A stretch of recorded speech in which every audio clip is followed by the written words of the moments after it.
A todas y a todos. Aquí vamos a hablar hoy sobre las decisiones al final de la vida, cuáles son los conceptos y un poco vamos a hacer una actualización bioética de esos conceptos. Es decir, vamos a hablar de las decisiones de la vida, del final de la vida, mejor dicho, luego cuáles son las decisiones que se toman al final de la vida y cuáles son los aspectos bioéticos de esto. Si yo hiciese un saludo más formal, más normal, más protocolar, se supone que debería hablar de buenas tardes, damas y caballeros. Pero intencionalmente les coloqué al principio esas buenas tardes a todos y a todas, porque vamos a hacer una introducción un poquito larga. Vamos a hablar un poco del lenguaje inclusivo. ¿Y qué es el lenguaje inclusivo? Es la manera de expresarse oralmente y por escrito, sin discriminar a un sexo, género social o identidad de género en particular y sin perpetuar estereotipos de género. Esa es la definición que da del lenguaje inclusivo la Real Academia de la Lengua Española. ¿Y qué tiene que ver este lenguaje inclusivo con lo que nosotros vamos a hablar? Bueno, vamos a seguir con el lenguaje inclusivo. Según la doctora Adriana Bolívar, especialista en la lengua castellana y profesora de la UCB, el supuesto general del lenguaje inclusivo es que cambiando las prácticas lingüísticas se puede contrarrestar la discriminación. Estamos partiendo de que existe una discriminación y por lo tanto también existe que la no discriminación es un derecho humano. Entonces, ¿qué es lo que sucede con este lenguaje y por qué yo estoy trayendo todo esto a colación? ¿Cómo se contrarresta la discriminación a través del lenguaje? Sencillamente, las prácticas lingüísticas cambian o pueden contrarrestar, en este caso, la discriminación, cambiando el objeto o el acto en un sujeto de derecho.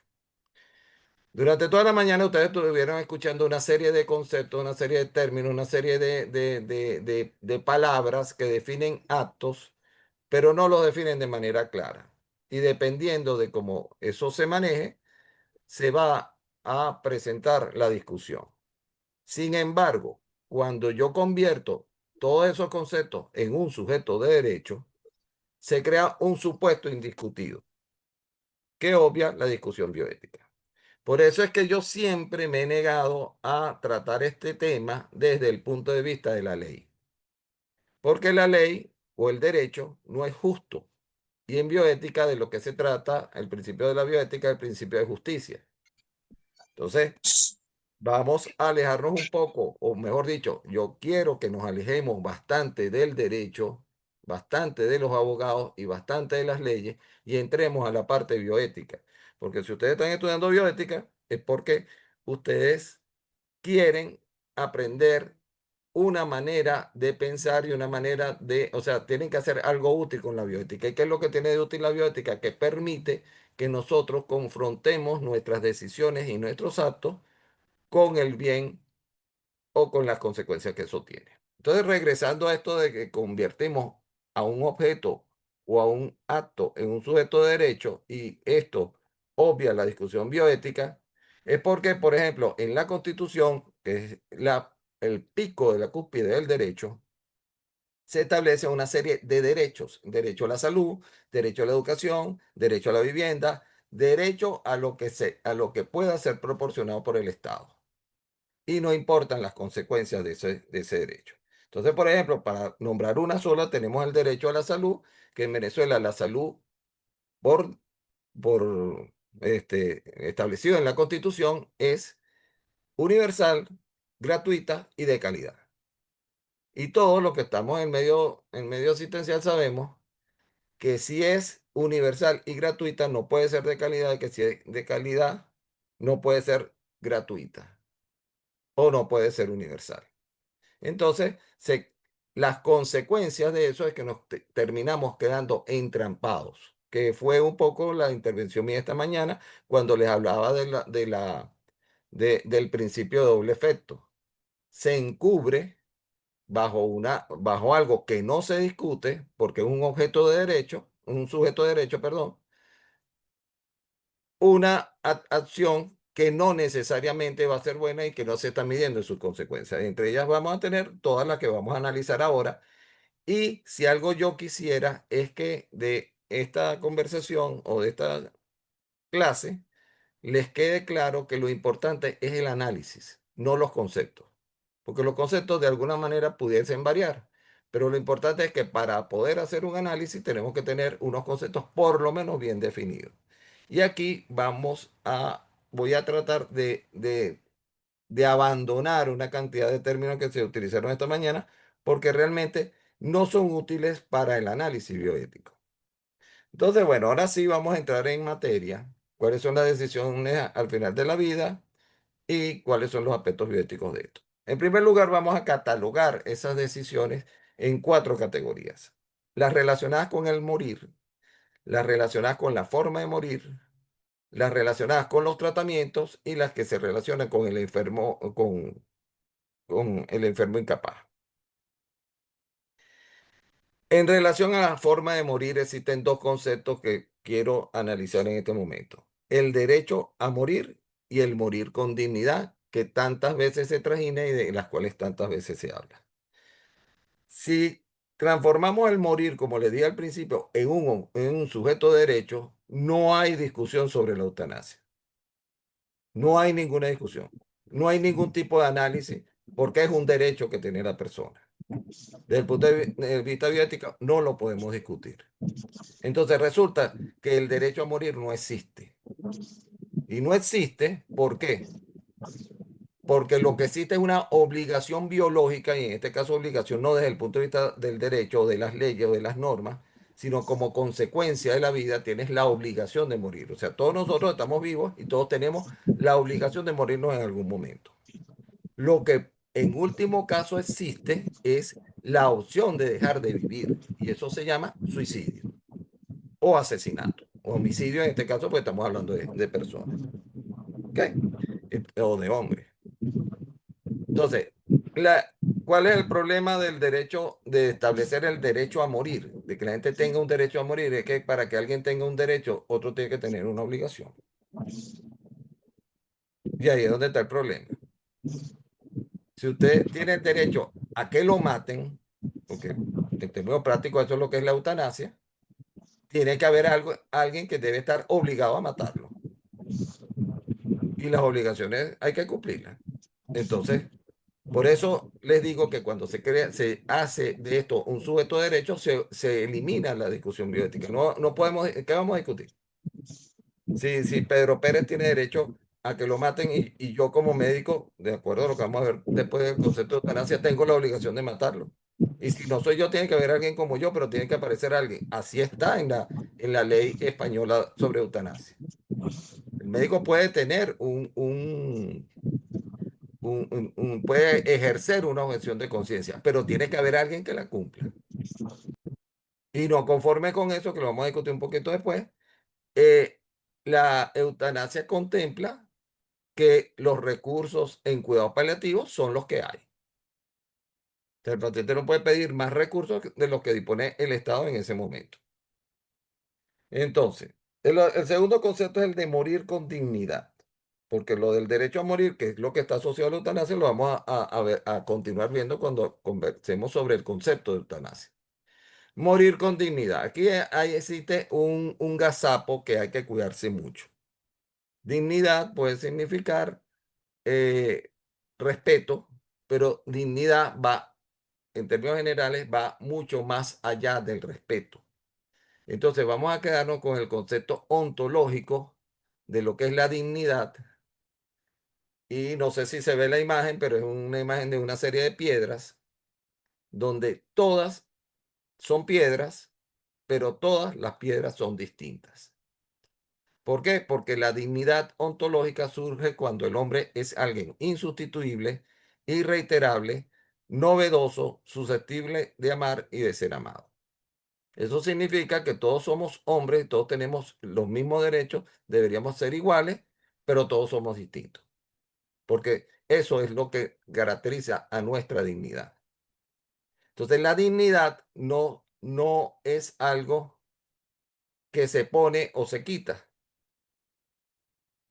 pero la dignidad, la fundamentación filosófica de la dignidad me gusta mucho este concepto de Polaino Corriente que dice que la fundamentación última de la dignidad reside en que cada hombre es imagen y semejanza de Dios. Es decir, un ser inteligente, libre y autoconsciente que es un fin en sí mismo y será más digno cuanto más se parezca al Dios que lo creó. Entonces, decir, bueno, pero entonces aquel doctor fue mayor, se puso religioso. Bueno, vamos a ser un poquito menos religioso y vamos a cambiar quién es Dios, el absoluto. Es decir, ¿y por qué queremos hacer nosotros bioética? Porque queremos ser mejores. Entonces, en definitiva, nosotros podemos aquí cambiar la palabra de Dios por la del bien absoluto. ¿Y qué nos vamos a encontrar? Esto. La fundamentación última de la dignidad reside en que cada hombre es imagen y semejanza del bien absoluto, es decir, inteligente, libre y autoconsciente, y que es un fin en sí mismo y que será más digno cuanto más se parezca a ese bien absoluto de donde proviene. O sea, mientras nosotros podamos mejorar más, nos vamos a acercar al bien absoluto, nunca vamos a llegar, pero por lo menos se hace el esfuerzo. Entonces, en definitiva, la dignidad no es una chaqueta que se pone y se quita. La gente no muere con dignidad. La gente o la gente no muere indignamente o la gente no muere sin dignidad. Lo que puede suceder o lo que sucede es que la persona es tratada irrespetuosamente en ese trance, en ese trance que tiene cuando va a morir. Por ejemplo, ninguno de los mártires santos de la Iglesia Católica, los que creen en ella, murieron indignamente, pero cualquiera de las circunstancias que uno pueda revisar, de cualquiera de las circunstancias por las cuales murieron, serían catalogadas en este momento como una muerte indigna. Igualmente, un preso, una persona que es torturada hasta morir, no pierde su dignidad. Cuidado si el no confesar, si el no quebrarse, lo hace aún más digno de lo que era antes de recibir las torturas. Entonces no existe una muerte digna o una muerte indigna. Lo que existe es una muerte, una persona que va a morir siendo respetada o una persona que no va a ser respetada. Entonces ahora ya solucionar el problema de que estas dos categorías prácticamente no tienen mayor utilidad, vamos a seguir con las demás, que son las relacionadas con la forma de morir. Esto generalmente siempre son palabras que terminan en tanasia, que significa muerte. Y ahí se ha inventado un léxico gigantesco de palabras que al final, cuando uno se pone a discutirla, al final termina diciendo, bueno, pero es que para mí eso es tal cosa. Y no, y tenemos que precisar. Yo considero que existen solamente tres formas de morir. Vamos a hablar de las dos primeras, la distanasia y la eutanasia. La eutanasia, anteriormente se consideraba que existía una eutanasia activa, una eutanasia pasiva, una eutanasia voluntaria y una eutanasia involuntaria y la combinación de estas. O sea, activa voluntaria, pasiva voluntaria, activa involuntaria, etcétera, etcétera. O sea, era algo así como la regla de los signos, pues. En realidad, esos son conceptos que desde el punto de vista del análisis bioético ahorita no tienen ningún sentido. ¿Por qué? Vamos a empezar primero con la distanasia. ¿Qué es la distanasia? La distanasia es una muerte que ocurre después de un tratamiento médico inútil que hace sufrir al enfermo. Vamos a aclarar palabras. Ocurre después de un tratamiento. Cuando uno habla de tratamiento es que uno está haciendo medidas terapéuticas para conseguir un fin. Entonces, ¿cómo eso es un tratamiento médico inútil? Inútil es porque no dio la utilidad para la que se estaba buscando, por lo menos en teoría. Y ese proceso, o sea, ese tratamiento médico que no dio buenos resultados, hace sufrir al enfermo. Entonces, de tal manera, nosotros tenemos una direccionalidad de la distanasia que es el resultado, que es inútil. Y tenemos dos categorías de esa distanasia.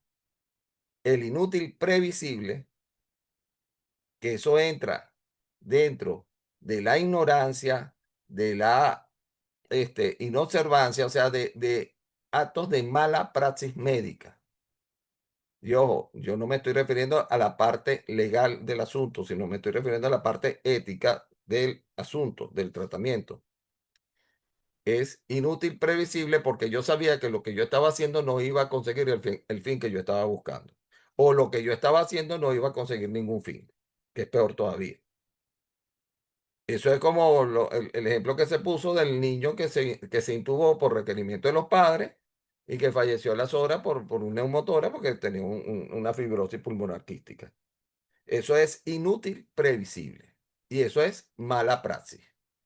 Y el paciente muere en condiciones de iatrogenia. ¿Y qué es la iatrogenia? La enfermedad producida por el médico. Y eso lo tenemos que tener claro. Eso era duro, ¿verdad? Pero ahí estamos.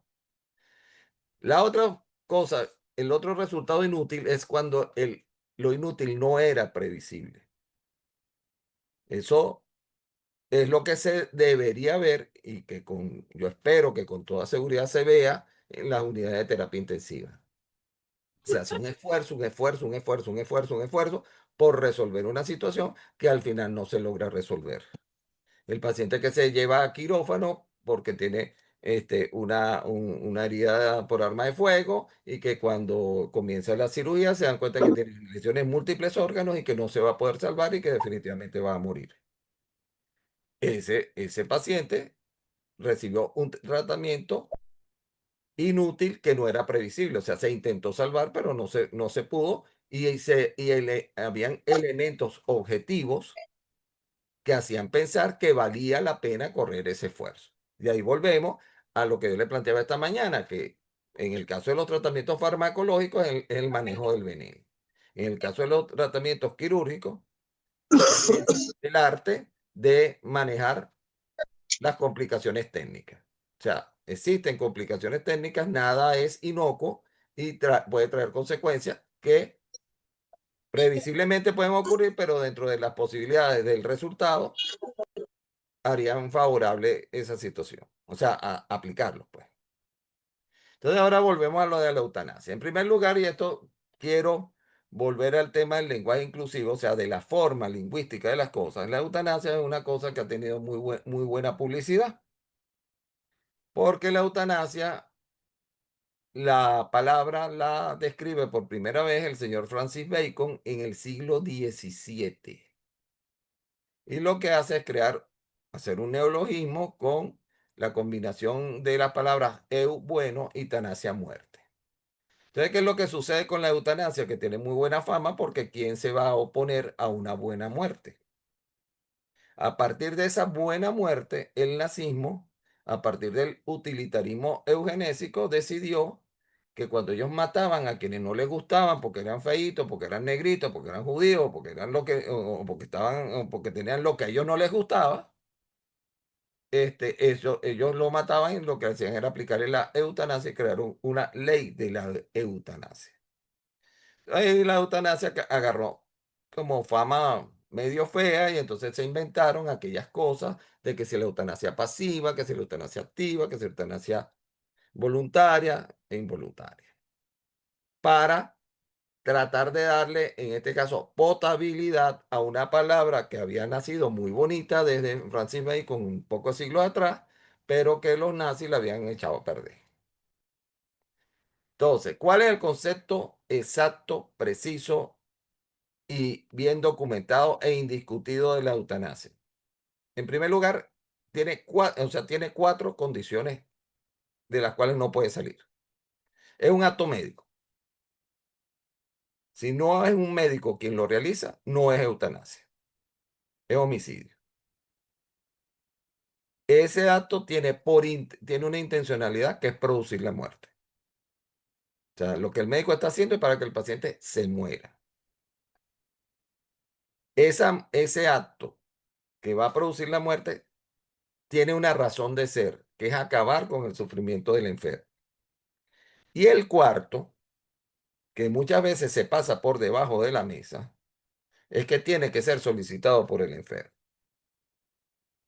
¿Por qué tiene que ser solicitado por el enfermo y por qué no es eutanasia si no es solicitado por el enfermo? Porque nadie tiene la potestad de tomar decisión por el otro.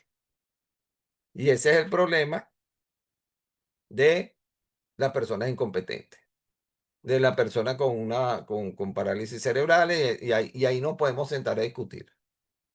Podemos hacer montones de cosas y para eso sí se inventaron los cuidados paliativos. Y esa es la razón por la cual los cuidados paliativos son enemigos acérrimos y absolutos de la eutanasia. Porque nosotros consideramos que tenemos que hacer un montón de cosas, no solamente por razones éticas, por razones morales y por razones de opiniones personales, sino por razones que ayudan y que contribuyen con el bienestar del enfermo, antes de hacer un acto médico que le produzca su muerte para acabar con el sufrimiento. Si nosotros tenemos un paciente con un sufrimiento muy alto, tenemos la opción de sedarlo y tenemos montones de otras opciones, pero sobre todo tenemos la opción de haber hecho una buena estrategia terapéutica a lo largo de todo el proceso. Y a eso es lo que por lo que nosotros estamos empujando. Entonces, a diferencia de la distanasia, la eutanasia camina en sentido contrario, porque la distanasia camina en el sentido de proteger la vida, mientras que la intencionalidad de la eutanasia es acabar con la vida. Luego venía el tema de si la eutanasia podía ser pasiva o involuntaria. No, la eutanasia pasiva no existe porque la eutanasia pasiva, por definición, es un abandono. O sea, eso que se escribió en los años 60, en los años 70, cuando se comenzó a hablar, bueno, y que están en el Código de Deontología Médica, el médico no tiene la obligación de instaurar un tratamiento o puede retirar un tratamiento que considera que sea inútil. Si tú no haces otras cosas, si tú no enfrentas el problema en su totalidad, tú sencillamente lo que te está haciendo el Poncio Pilato. Te estás lavando las manos y estás dejando que otro haga lo que tú no quisiste, que otro se meta en lo que tú no te quisiste meter. Entonces, imagínense, una eutanasia pasiva es que yo no le coloque antibiótico a un paciente que tiene una infección respiratoria y un cáncer en fase terminal. Eso no es una eutanasia pasiva. Una eutanasia pasiva es que yo no le coloque el antibiótico, pero le trate la disnea, le trate la fiebre, le trate el malestar y trate de hacer que él se sienta lo mejor posible el tiempo que le resta de vida. No le voy a poner los antibióticos porque entonces en ese caso yo lo que voy a prolongarle la agonía de la muerte. La agonía que le está generando la enfermedad. Involuntaria.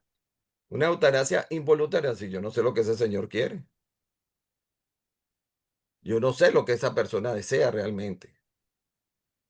Yo le puedo decir, después de más de 20 años de experiencia, y aquí me va a salir un poquito la arrogancia, que a mí me sobran dedos de las manos para contar los pacientes que me han solicitado la eutanasia. Y me sobran dedos de una mano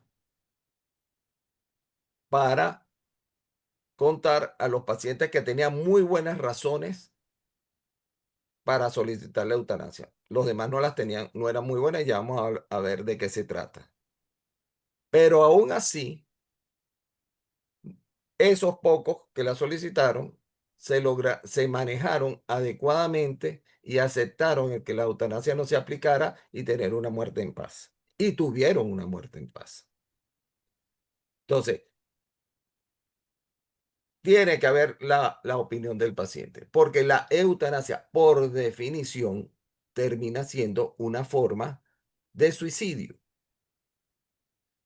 Lo que pasa es que cuando se legaliza la eutanasia, estás nombrando a un verdugo obligado. Pero si yo me quiero morir, yo tengo la opción de suicidarme.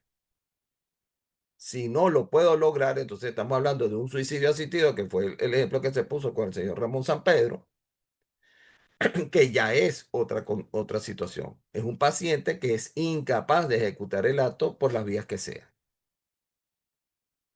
Señor San Pedro no se podía morir dejando de respirar. No se podía morir haciendo una huelga de hambre. No se podía morir sino tomándose un veneno. Era la única forma en que él se podía suicidar. Y así fue como lo logró. Y bueno, eso fue un suicidio asistido. Eso fue un suicidio asistido porque no fue ejecutado por un médico.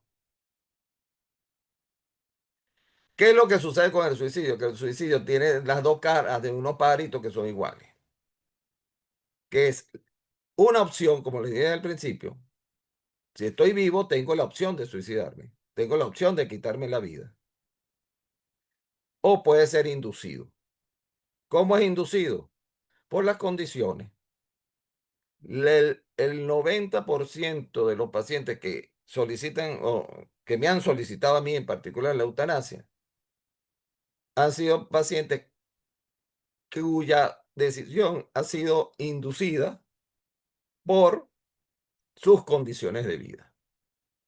Entonces, ¿cuál es el problema? Y vamos a regresar un momentico a la rabia que yo le tengo a las leyes y a los abogados.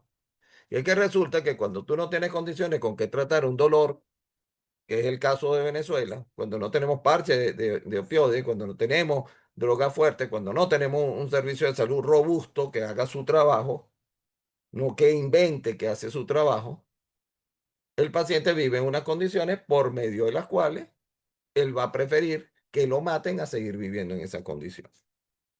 Entonces, eso no es una decisión voluntaria. Por lo tanto, tampoco es una eutanasia. Entonces, ahí es donde tenemos el problema. El paciente que quiere quitarle el peso gravoso que representa para la atención de su familia, el encontrarse en una situación de postración, etcétera. No es que él se quiera morir, es que lo que quiere es dejar de fastidiar.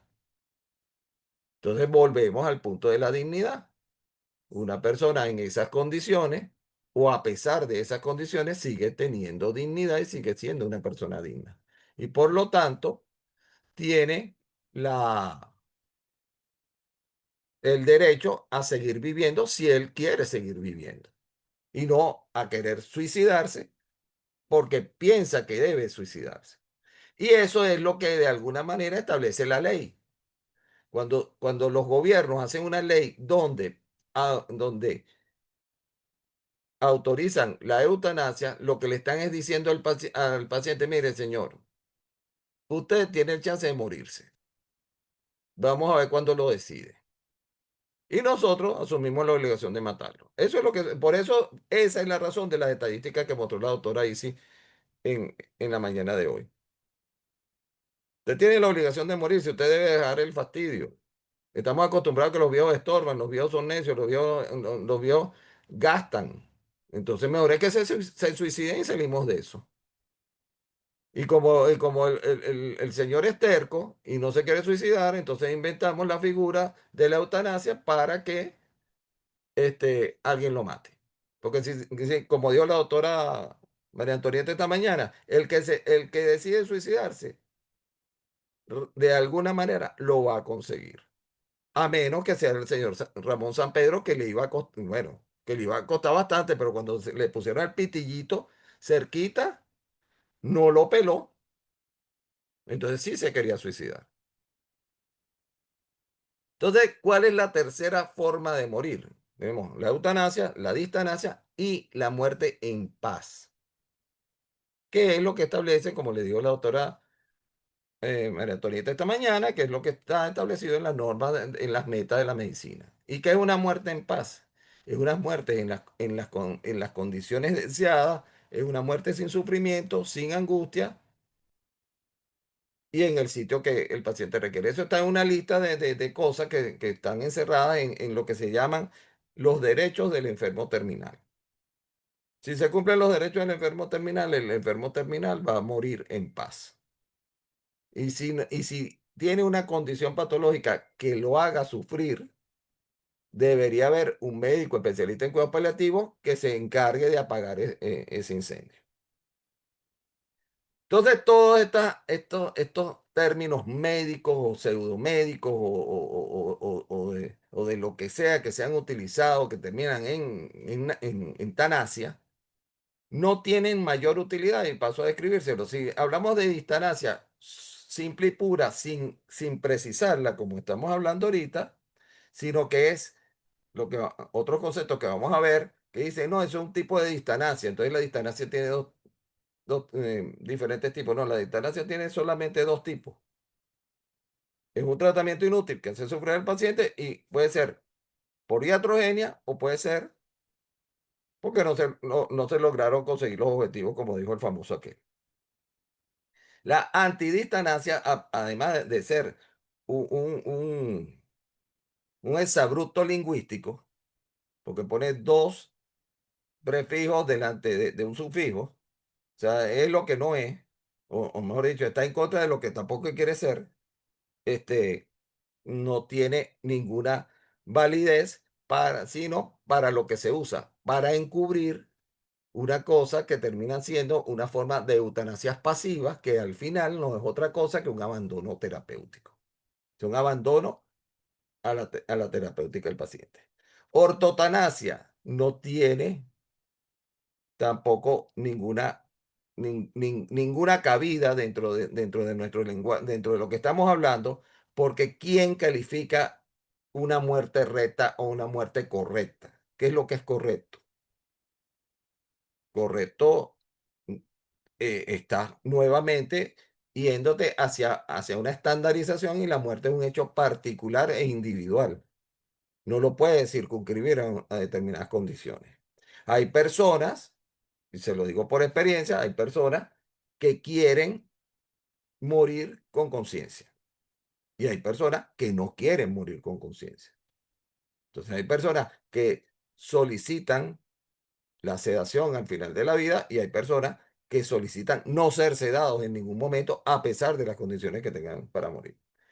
Y por ahí anda rodando un término que se llama cacotanasia, que eso está peor todavía. Pues. O sea, caco de malo, por no decir otra cosa, y tanasia de muerte. Entonces eso no.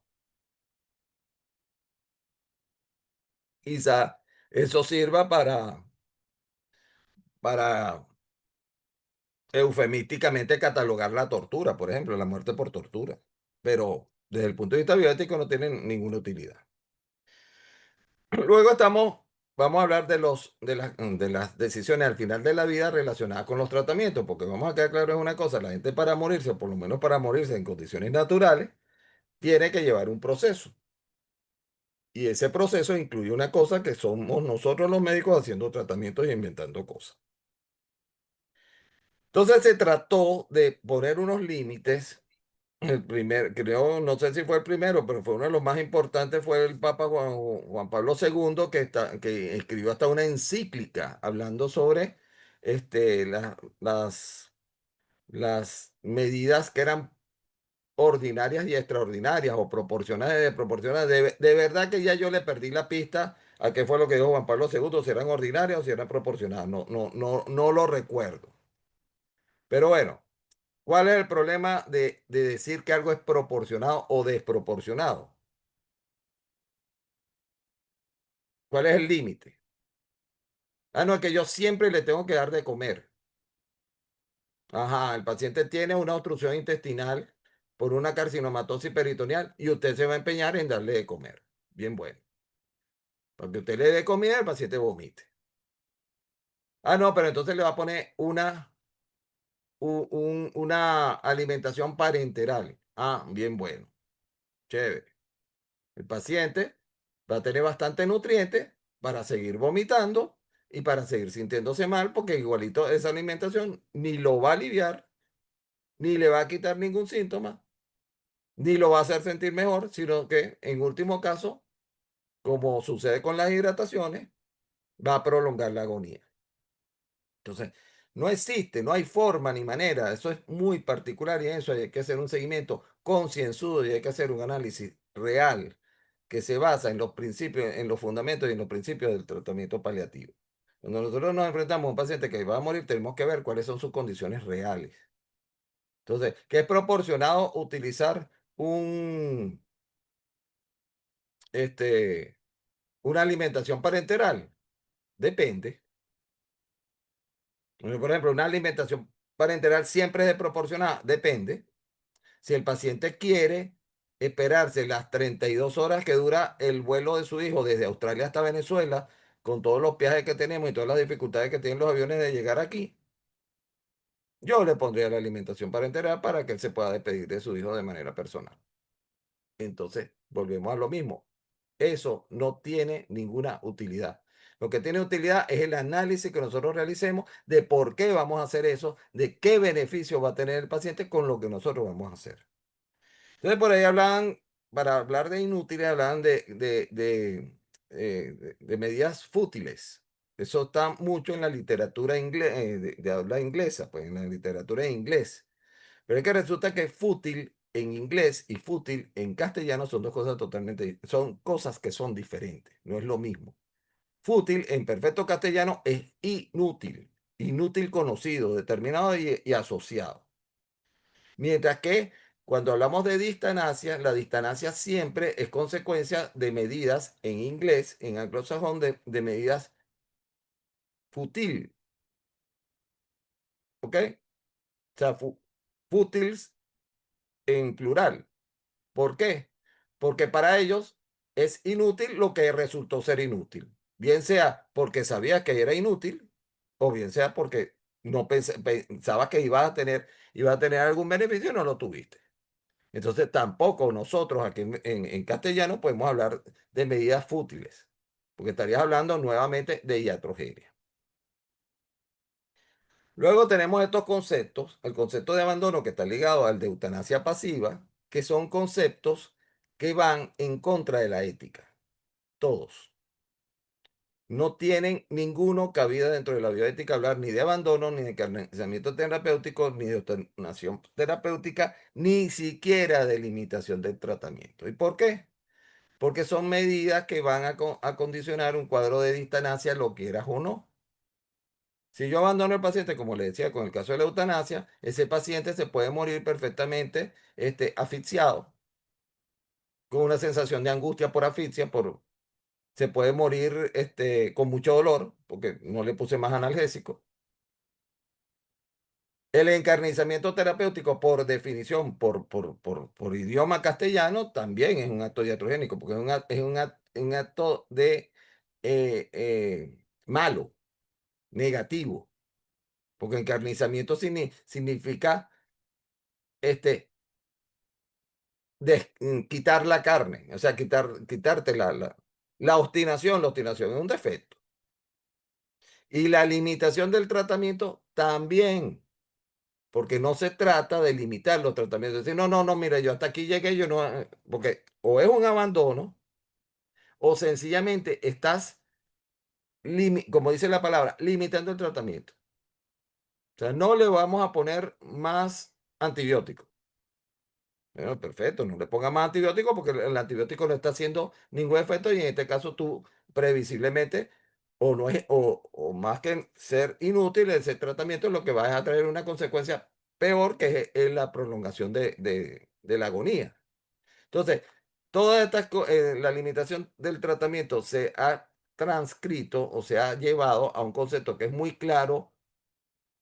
El concepto es claro, lo que es difícil es la práctica, que es el tratamiento adecuado o mal llamada adecuación terapéutica, que es lo que le estoy diciendo. Nosotros tenemos en cuidados paliativos que adecuarnos a las condiciones del paciente para lograr dentro de sus principios, valores, creencias y condiciones el mejor estado, porque los fundamentos de los cuidados paliativos son mejorar la calidad de vida y en otros términos, mantener el proyecto biográfico de la persona. Que eso, si me pongo a conversarlo con ustedes, eso se nos va a hacer bastante largo. Eso era lo que tenía aquí. Mejorar la calidad de vida, que es lo que hacemos con el paciente. Básicamente lo que se hace con el paciente moribundo.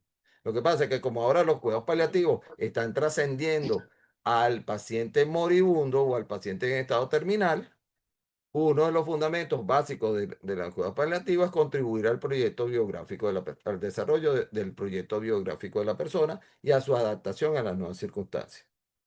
Eso lo estamos viendo con pacientes con cáncer que van a vivir muchos años, pero que van a fallecer de cáncer, muy probablemente, como es el caso, por ejemplo, de los pacientes con cáncer de próstata, pacientes con cáncer de pulmón, que cuando nosotros lo empezamos a ver por terapia del dolor, nos damos cuenta que necesitamos hacer una serie de intervenciones desde el punto de vista terapéutico para que ese paciente retome su proyecto biográfico y tenga una vida más amena y con mejor calidad. Y por último, en las últimas categorías eran las relacionadas con el enfermo incapaz. El enfermo incapaz solamente tiene una opción, que es tomar decisiones anticipadas. Y para eso, si es necesario, eh, si no las leyes, por lo menos una buena publicidad. Porque eso de que el paciente está en estado vegetativo y venga el esposo y me diga, no, pero es que ella me decía a mí todas las noches que si me veía como una lechuguita que la matara. Eso no cuenta, amigo. Las decisiones anticipadas son decisiones que se toman por anticipación, que se discuten con los posibles responsables de ejecutarlas y que se documentan. Entonces por ahí se vino a llamar en España una cosa que llamaban testamento vital. Pero testamento vital, volvemos al mismo problema del lenguaje. Testamento vital suena en inglés, pero en castellano no, porque en castellano el testamento es siempre un deseo o una decisión que va a ser ejecutada en el momento posterior a la muerte.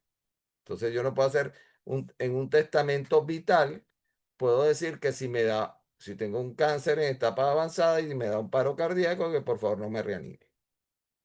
Eso está en las decisiones anticipadas y por eso a mí me gusta ser muy enfático en estos términos porque cuando nosotros perdemos los términos, perdemos el objetivo del pensamiento. Entonces nada más existe antes de para al final de la vida, decisiones anticipadas que, como les dije, tienen que ser promovidas, tienen que ser participadas, tienen que ser documentadas. Y por supuesto, existe un testamento que tampoco es muy útil en el caso de nosotros porque no estamos acostumbrados a hacerlo, pero existe un testamento más allá del testamento económico. O sea, más allá de que le dejo al hijo mío el perro y a la hija le dejo el loro. No.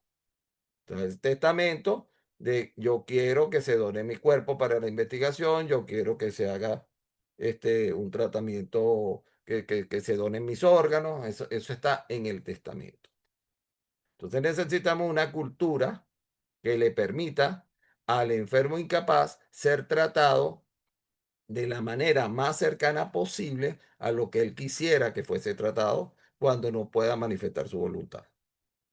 Es un problema cultural que tenemos que tratar de ir entronizando en nuestros pacientes y son cosas que nosotros en cuidados paliativos debemos manejar con nuestros pacientes cuando los pacientes están en fase terminal. O sea, en este momento yo tengo una paciente joven que vive sola con 3 niños pequeños y que tiene un cáncer en etapa terminal. Ese paciente necesita orientación sobre sus decisiones anticipadas, sobre su testamento y sobre cómo van a ocurrir las cosas, porque esos hijos, si no consigue quien los atienda, van a terminar en una casa de cuidado, esos niños. O sea, hay una serie de condiciones que están allí puestas sobre la mesa.